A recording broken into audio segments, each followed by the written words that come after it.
How to overcome fear of not having enough money. Here's how I overcame my fear of not having enough money with my unique stamp it out process to reject disbelief. If you are worried about money, you will get so much benefit from this. Do you find yourself constantly worrying about not having enough money? Do you have a desire to attract more money into your life, but your fear of not having enough money seems to keep coming back over and over again and you just can't seem to shake it off? Were you taught that money doesn't grow on trees and therefore you are always going to be lacking in money? And I totally understand how this feels because I've been experiencing this problem myself for the last 6 years of my life. So it's something that has definitely invaded my life for a very long time, and I finally let go of the fear of not having enough money after taking myself through my own stamp it out process, and I have now rejected this disbelief. And I'm sharing how I did that today so you can experience the same level of relief that I now have when it comes to your thoughts around money.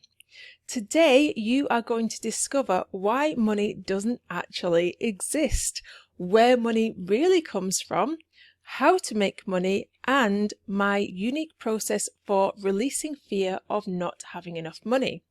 My name is Kath Kyle and I'm the author of Stamp Goals book, and I'm so happy that you're here. I help content creators and change makers manifest business success through spirituality, self-belief, and strategy. And I help you master your marketing, manifestation, and money mindset. So let me ask you, do you have a fear of not making enough money? Let me know what you're struggling with by leaving me a comment on my blog, YouTube channel, or sending me a DM on Instagram at Kath_Kyle. So here is my own story of how I developed a crippling fear of not having enough money. When I first started my very first business, I had no income at all because I had just had my very first baby and we had decided that my husband would be the sole provider and I would stay at home with the kids while they were young. And we were surviving on my husband's wage from his first permanent job, and although we technically had everything we needed for survival, money was very, very tight. We had no money for luxuries or to buy new clothes or to go on any vacations, and my money mindset at this time was fine, or so I thought. I was really happy and content with my life and I didn't mind scrimping and saving because I'd done that all of my life. My parents had done it and it just seemed normal to me. And it's not the greatest money mindset to have, but I was happy and I didn't worry about money, so that's got to be good.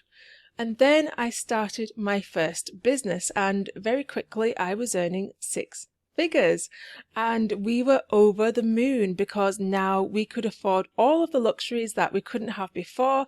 We went on a lovely vacation to Greece, we took the kids to restaurants on a regular basis, we bought them new clothes and generally had a lot more fun. And we also paid for both kids to go to a private outdoor nursery which they both adored, and life was very good. And it all changed when my husband got a promotion and we moved to a brand new area. We then doubled the size of our house, we bought a brand new car, we enrolled both of the kids into a new lovely forest nursery, we hired a housekeeper, and the main difference with this new way of living was that my income from my business was now responsible for paying quite a lot of the bills, whereas before all of the expenses came out of my husband's salary. And instead of enjoying my new wealth and our lovely new lifestyle, I found myself crippled with fear about losing all of my business revenue. I kept asking myself, what if my revenue decreases? What if I have a bad month? What if I have a bad year? How will we survive? The kids would be devastated if I had to take them out of nursery that they adore so much. Would we have to sell our car? Would we have to sell our house? And it just didn't bear thinking about. And I didn't want to be the one to bring all of those awful things to my family just because my business wasn't doing so well. And I was terrified of not having enough money to pay the bills. I had never had this fear before when I'd had a solid income. Relying on a business income that fluctuated wildly to provide for my family was so scary to me, and I did nothing but worry about it. And I got to the point where every month I'd dread the first of each month. On the first of each month, I always do my finances from the previous month, and I see how much revenue and profit I'd made from the previous month. And sure enough, the thing that I was dreading was starting to become a reality. Every month my income would decrease more and more, and that just fueled my fear even more. Now it was actually true. Now I wasn't just worrying about nothing. Now I had the evidence, the proof that the decline was real. And I started to talk about my declining business, and my husband also started to use that language. We talked about what we were going to do with my failing business. And after a little while, my daughter turned 5 years old and left nursery and started school. And school was free, so we no longer had to pay for her expensive nursery place anymore. And me and my husband were really excited because we assumed that we would now be able to start saving the money that we had used to pay the nursery place. But guess what happened instead? My revenue dropped by exactly the same amount the following month. There was no spare money to save. Every month I'd scrape by. My expenses were sky high as I had a very large team to pay for at this point, and my own salary and dividends, which covered a lot of my own personal expenses, were very high. And there was never very much left over after all of the expenses were paid. And my revenue continued to go downhill gradually, and each month I had to look at my expenses and decide how to cut costs. And one by one, I let almost all of my team of 9 people go until I was left with just one person on my team. And 2 years later, my son left nursery and started school, and we no longer needed to pay for his nursery place. And again, we were really excited, thinking, surely we would have some spare cash now. But guess what happened again? My revenue decreased by exactly the same amount again. And this sounds unbelievable, but this is exactly how it happened. This is actually manifestation. A lot of people talk about manifesting exact amounts of money that they want, or manifesting the exact amount of money that they need to pay for certain expenses and bills. And this is also manifestation. It's just manifesting the thing that you really fear, but the thing that you have visualized. So it's definitely a manifestation. And at that point, I knew, I wasn't really massively into manifestation at that point, but I knew that there was something really weird going on. I knew that I had some kind of money block that was allowing me to just have enough income, but no excess. And I knew that this was an energetic problem, but I didn't know how to fix it until a couple of years later. And my revenue continued to go downhill. We became frugal. We took the kids out of their after-school clubs. We started cleaning our own house. We sold our car. We bought a really cheap car. We started going on budget holidays instead of expensive foreign holidays. And did we save any money? No, because my revenue went down by exactly the same amount that we saved. And one day, in frustration, I declared enough was enough. This pattern had to stop, and I was going to dedicate my time to working through the energetics of the situation until I had the answer. And that's what I've been doing ever since. I am totally immersed in the energy of money, delving into the topic of manifesting money, and I have totally changed my viewpoint on money since then. So here is a healthy way to view money instead. So when I started addressing my attitude, I realized how unhealthy my viewpoint was. The results of living in constant fear of not having enough money will be that you get exactly what you will fear, and that you are lacking in money, you are wanting money, and that there is never enough money. With my belief system about never having enough money and worrying about not having enough money, I literally created my own reality. And once I saw the evidence of the reality that I had created, I solidified it, and the belief system was now set in stone. And the interesting thing about my own journey was that even though I was terrified of not having enough money, and I saw the evidence that my money was constantly decreasing, our basic needs were always taken care of. We always had enough money to pay our bills and pay for the things that we had already committed to, like nursery places. And once we no longer needed them, that money was no longer available to us. And it also adds another layer of complexity to the situation that me and my husband share our finances and resources. And I can only tell you about my own fears, but I don't know exactly what my husband's belief system or thoughts are. But I do know that he expects to always be able to pay his bills though.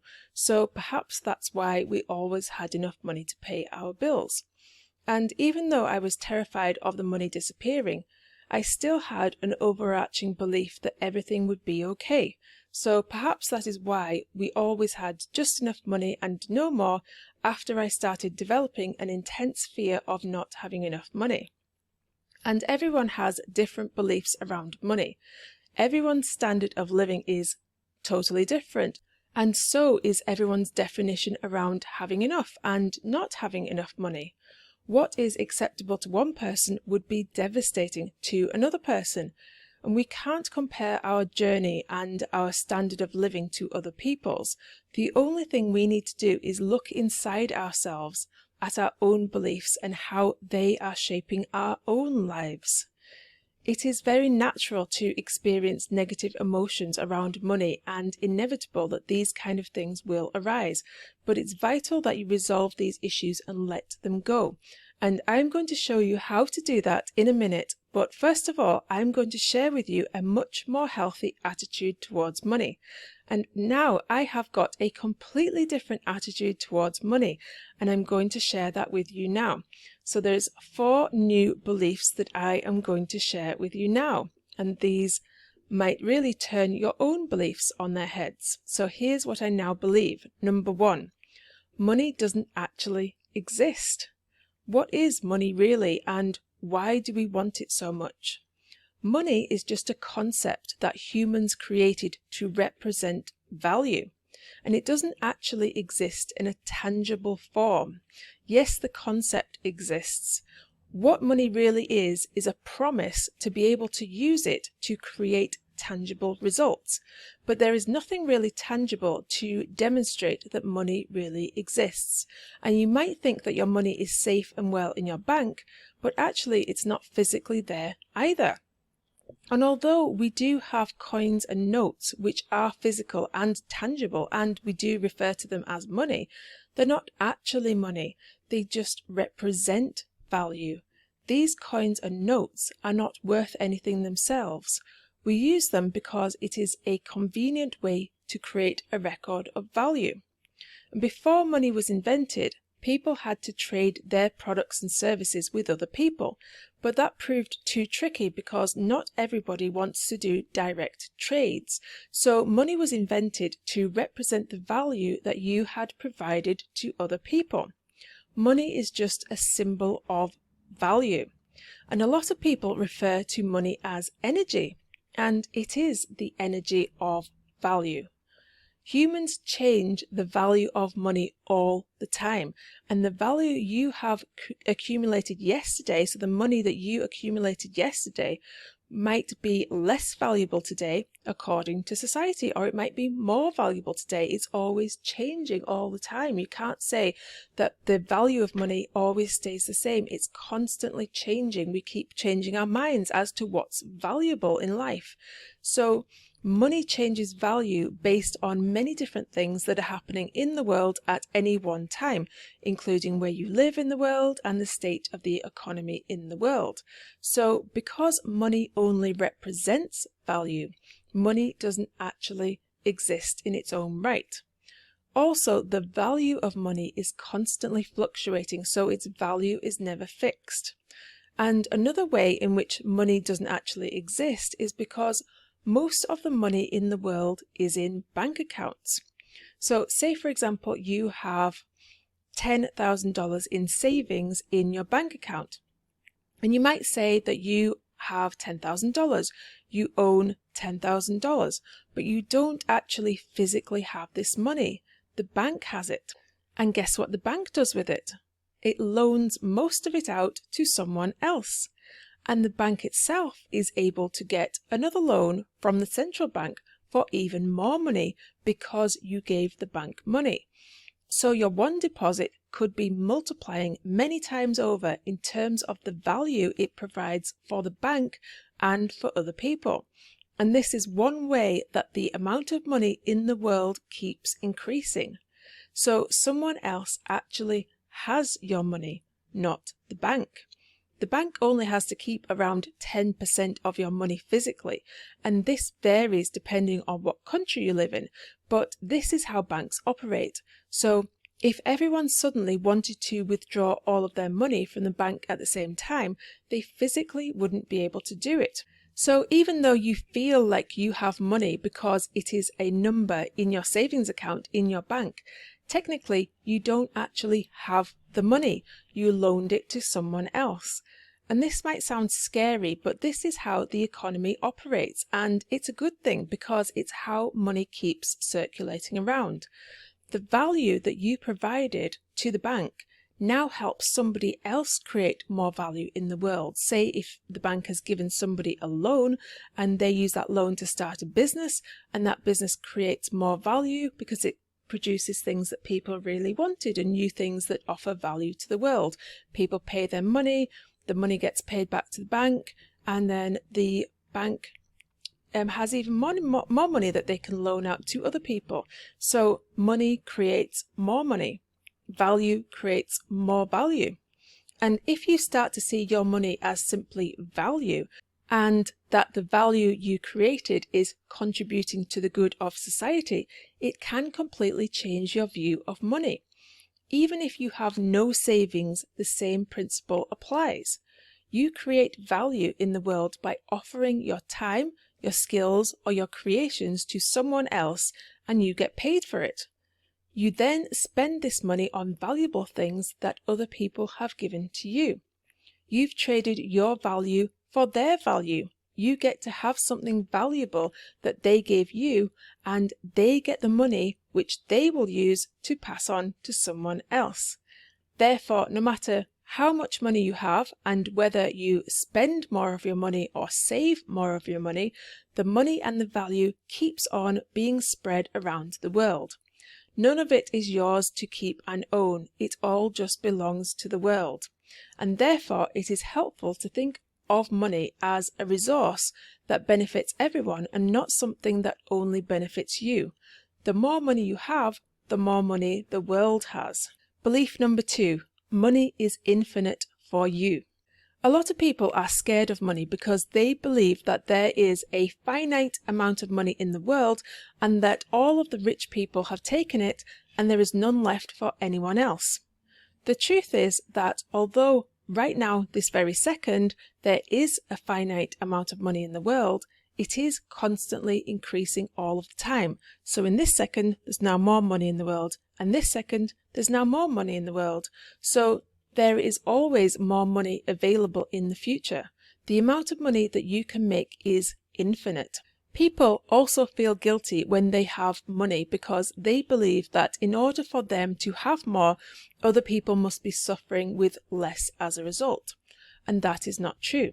Yes, it is true that the rich keep on getting richer because money makes money, but people will not get poorer as a result because people who don't have much money probably wouldn't choose to spend their money on your offers anyway because they don't have any money to spare. People get rich because they provide something of value that other people are willing to gladly hand over their money for. Nobody is forcing anyone to buy anything they don't want. Therefore, you're not taking money from people by increasing your own wealth. Although with a capitalist society there will always be inequality, the standard of living for everyone is constantly increasing, which is a good thing. And that doesn't mean we shouldn't do anything to help other people. My own belief is that the more money I personally make, the more money I can give to charity to help other people who are struggling. Belief number 3. The way you value yourself translates into the value you create. If you want to make more money and have more than you could possibly need, you need to create more value in the world. People who lack self-confidence often don't create much value in the world. And if you can begin to see yourself as someone who was created for a purpose, to provide value to others and help to enhance the world for everyone and raise the standard of living, you'll start to see yourself as valuable. Once you can see yourself as valuable, start to be open to ideas that come to you about how you can create more value in the world and therefore make more money. And if you want to know how to manifest more money, I showed you how to do that in my last content piece called 9 Ninja Ways to Manifest Money. Works immediately. Moving on to belief number 4. There is a difference between having your needs met and having more than enough money. For a lot of people, their needs are met even though they haven't personally made any money.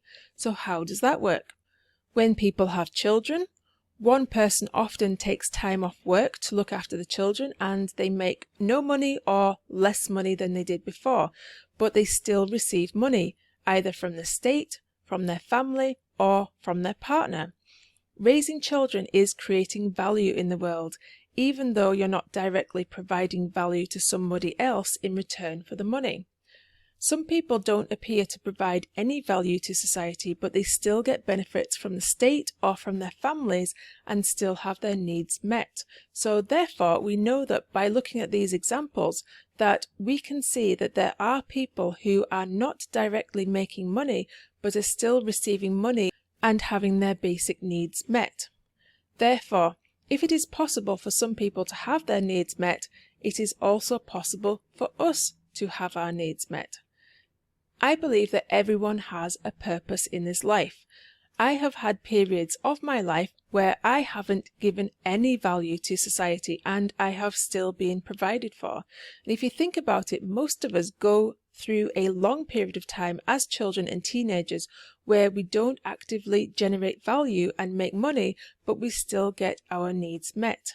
I believe that if you are not able to work, you will still be provided for because we all have a purpose in this life, and when we are able to create value, we will do just that.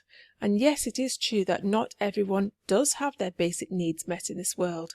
Some people don't have access to enough food, and that's absolutely tragic. But we do know that we get what we expect to get. So expecting to have your needs met is an essential criteria to having enough money. There are charities that exist that help other people have basic access to food and clean water, and we don't know what is going on in other people's minds and what their belief systems are and why some people seem to receive help and other people don't. And we can't begin to start judging other people like that. But what we do know is that what we can control is our own minds and our own belief systems, and science has proven that you will get what you believe you are going to get. So the first step for overcoming fear of not having enough money is to accept that your needs will always be met. The second step for overcoming fear of not having enough money is to actually make money by providing value, and this will help you feel more secure.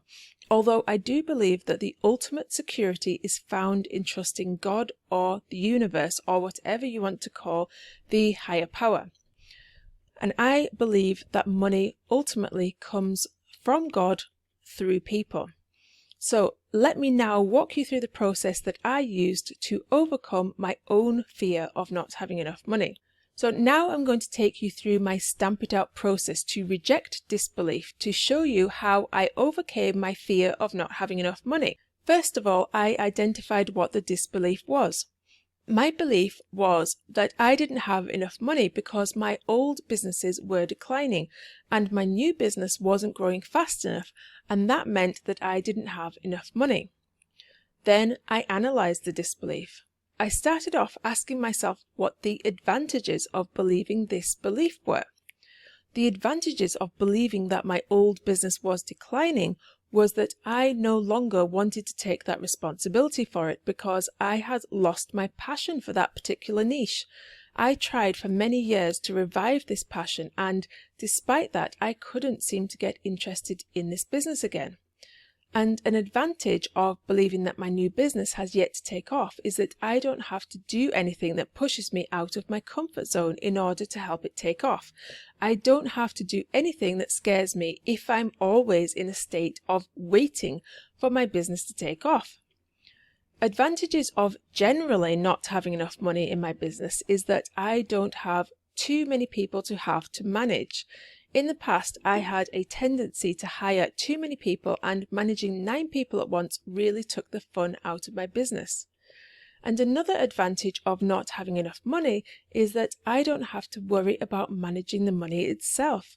I realized that I had a bit of a fear of not having enough cash flow to manage large revenue.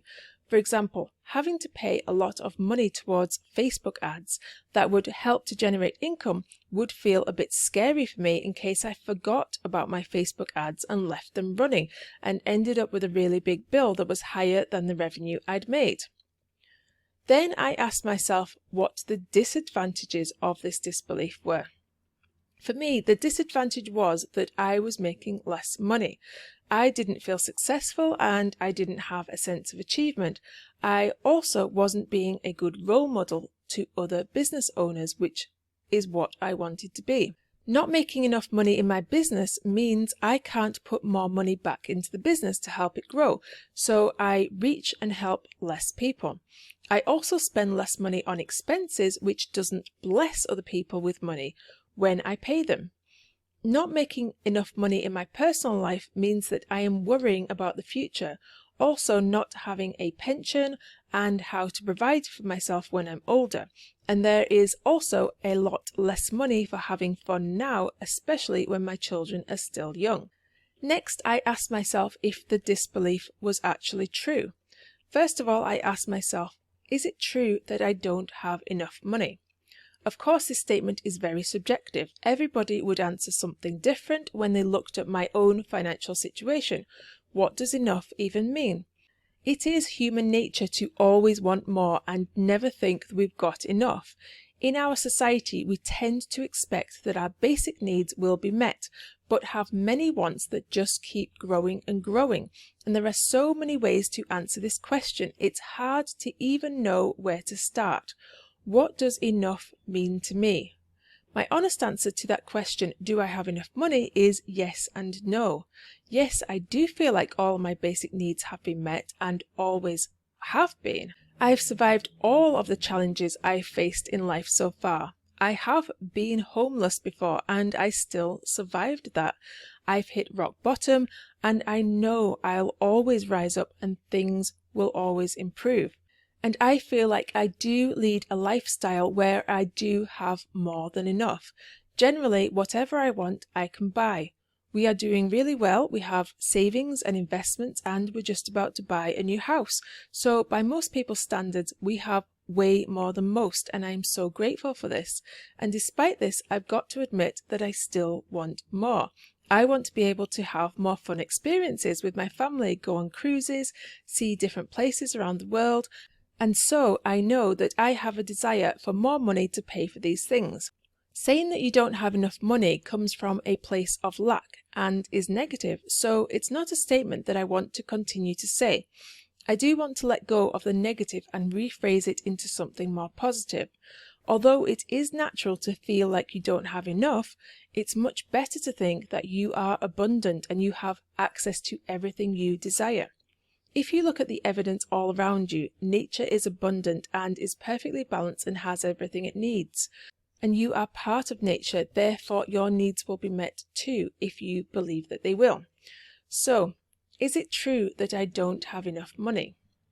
There are two parts of not having enough money. Number one is to have enough to have your basic needs met. And number two is to have more than enough money to choose how to enhance your life in different ways.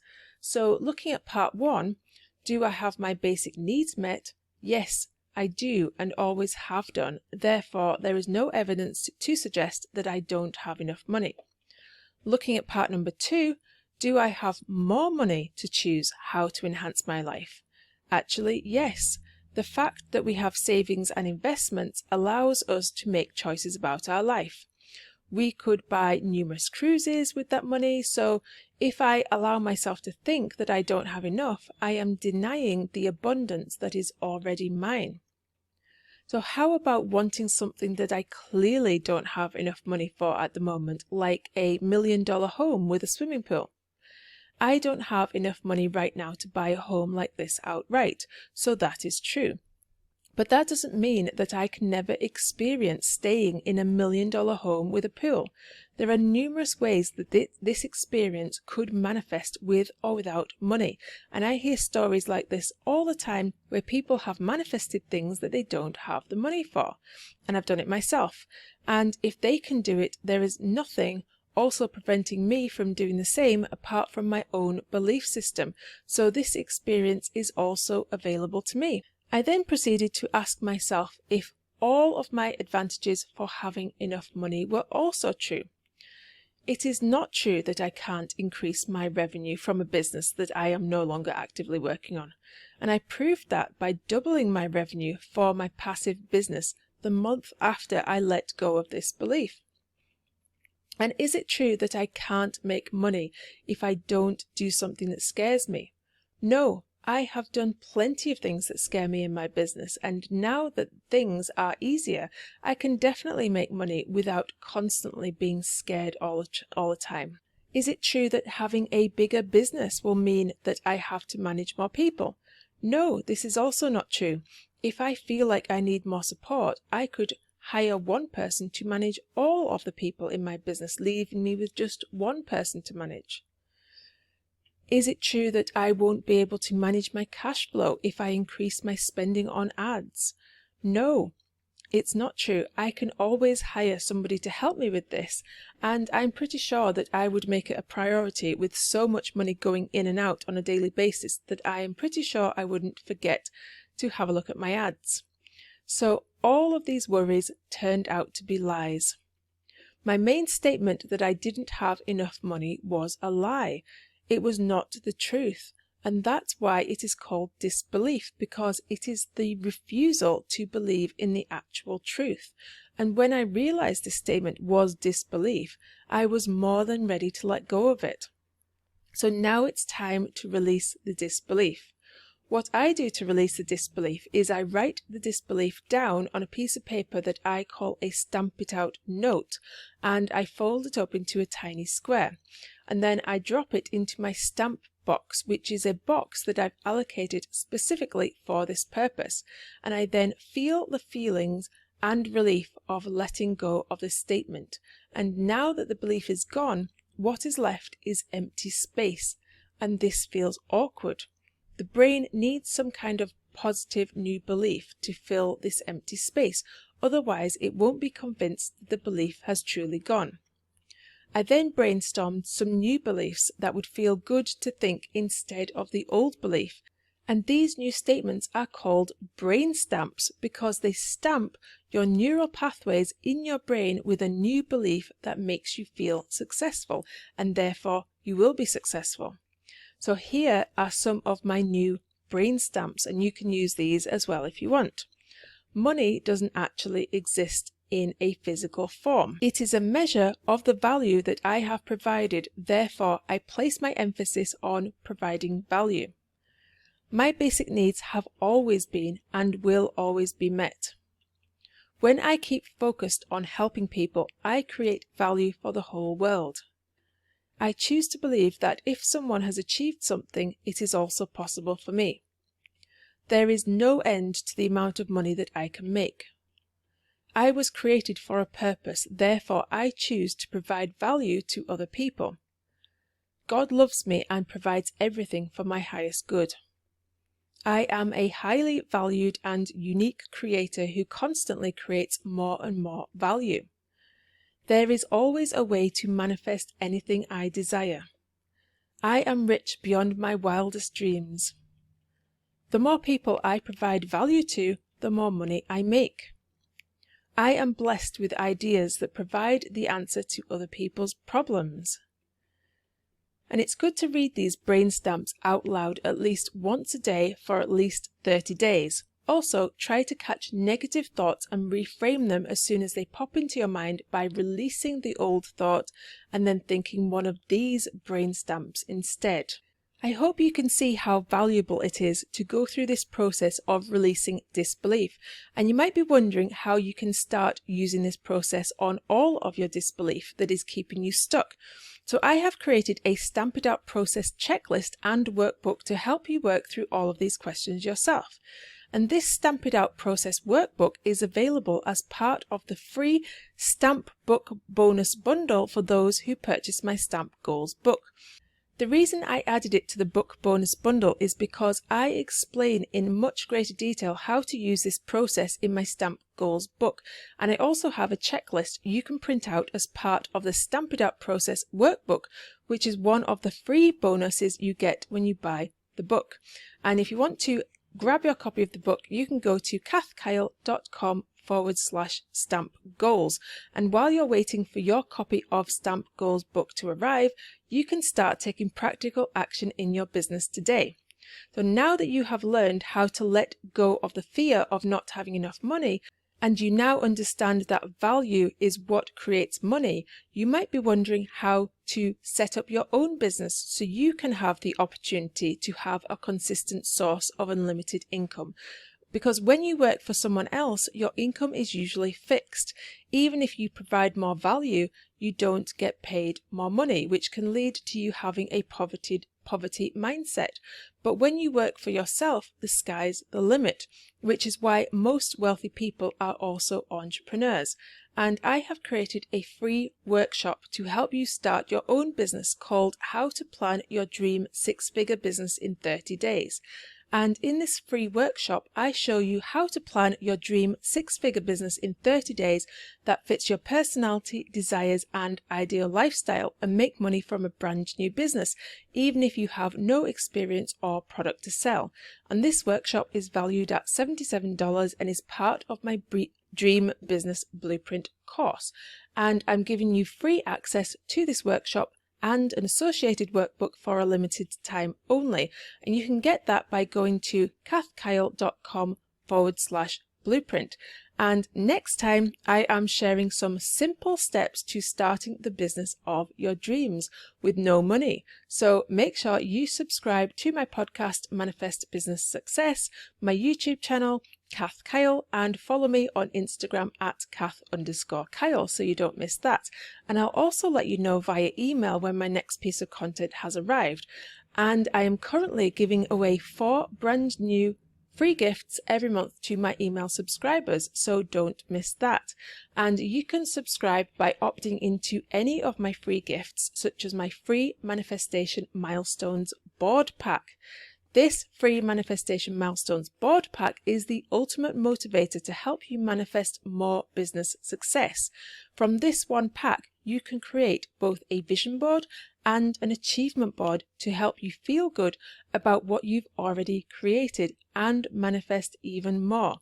This Manifestation Milestones board printables pack will help you recognize and celebrate all of the amazing milestones and goals you are achieving in your business, which is so exciting.